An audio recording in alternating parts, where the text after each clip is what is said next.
Hello friends, welcome to aspirant আড্ডা WBCS। আজকে আমরা পিএসসি ক্লার্কশিপের কাট অফ নিয়ে আলোচনা করব।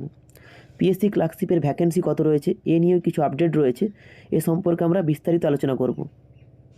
এই বছরের কাট অফ অ্যানালাইসিস করার আগে আমরা বিগত বছরের ভ্যাকেন্সি ও কাট অফ একটু দেখে নিই। দেখো, বিগত বছরে কিন্তু অর্থাৎ 2019 সালের ক্লার্কশিপের ভ্যাকেন্সি ছিল টোটাল 7,000 প্লাস, আর ইউআরের ক্ষেত্রে ভ্যাকেন্সি ছিল 2,900 মতো।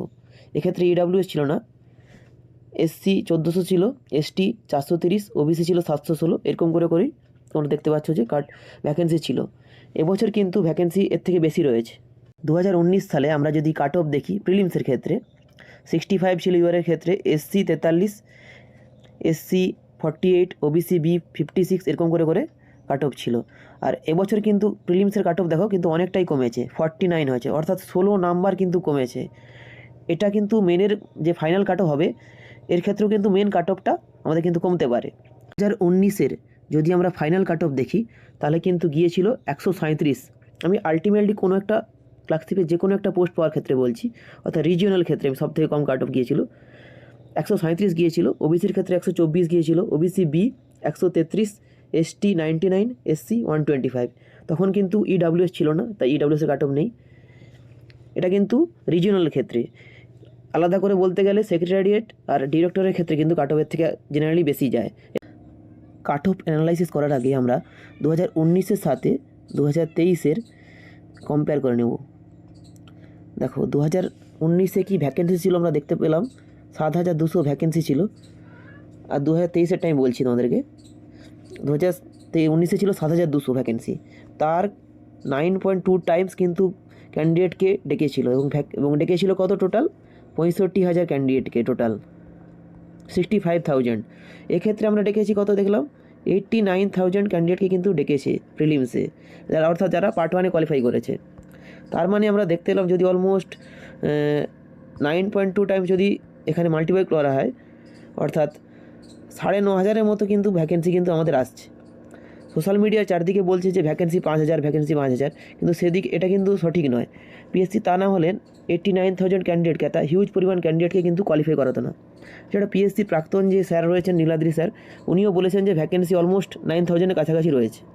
তো এটা 2019-এর ক্ষেত্রে আমরা যদি দেখি, যেখানে ইউআরের কাট অফ ছিল প্রিলিমসে 65, সেখানে কিন্তু তাকে ফাইনাল সিলেকশন পেতে হলে 137 পেতে হয়েছে আর কি। মানে যদি বর্ডার লাইনে 65 যদি কেউ যদি পেয়ে থাকে, তবে তাকে 72 মার্কস কিন্তু মেনে আনতে হবে, তবে তার স্কোর হবে 137। সিমিলারলি ওবিসির ক্ষেত্রে দেখতে পাচ্ছি আমরা, সেক্ষেত্রেও কিন্তু 80+ স্কোর করতে হবে, তবে কিন্তু 124 হচ্ছে।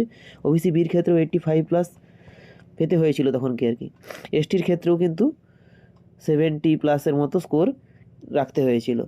তবে এক্ষেত্রে আমরা দেখতে পাচ্ছি তাহলে কি প্রত্যেক ক্যাটাগরি ক্ষেত্রে মানে যারা কাট অফ বর্ডারে রয়েছে, একদম বর্ডার লাইনে, তাদেরকে কিন্তু অলমোস্ট 70+ স্কোর করতে হবে, তবেই কিন্তু সে মেনে যে কোনো একটা পোস্ট কিন্তু পাবে।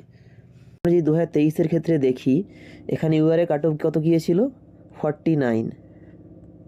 তো 49-এর সঙ্গে আমরা যদি 72 অ্যাড করি তাহলে কিন্তু 121 হচ্ছে, অর্থাৎ মানে সেই হিসাবে করলে প্রিভিয়াস ইয়ারের হিসাবে করলে এখানে কিন্তু তাকে 121 পেতে হবে কাট অফটা, তবে কিন্তু সে যে কোনো একটা পোস্ট পাবে। কিন্তু এক্ষেত্রে 121 কিন্তু কাট অফটা যাবে না, কারণ গতবারের থেকে ভ্যাকেন্সি আমরা দেখেছি 7,200 যেখানে ভ্যাকেন্সি ছিল, এবারে কিন্তু 9,000+ ভ্যাকেন্সি রয়েছে, যেখানে সেখানে কিন্তু 121 মার্কসটা কিন্তু যাবে না, এর থেকে কিন্তু কম যাবে মার্কসটা। এছাড়াও অন্যান্য ফ্যাক্টর রয়েছে, সেগুলো আমরা বলছি। যে ফ্যাক্টরগুলোর কথা আমরা বলবো সেগুলো হচ্ছে অন্যান্য এক্সামের ক্যান্ডিডেট অনেকেই রয়েছে যারা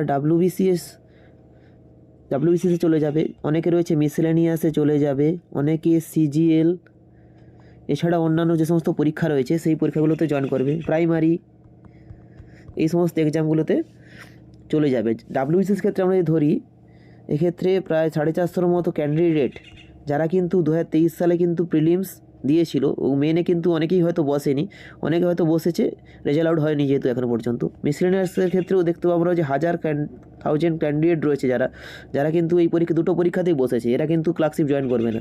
CGL এবং প্রাইমারি ক্ষেত্রেও অনেকে ক্যান্ডিডেট যারা দুটো এক্সামই দিয়েছে, অর্থাৎ তারা প্রাইমারি পেয়ে কিন্তু প্রাইমারি চলে যাবে, অনেকে ক্লার্কশিপ জয়েন করবে না হয়তো, সেক্ষেত্রে কিন্তু কাট অফটা আরও কমতে পারে।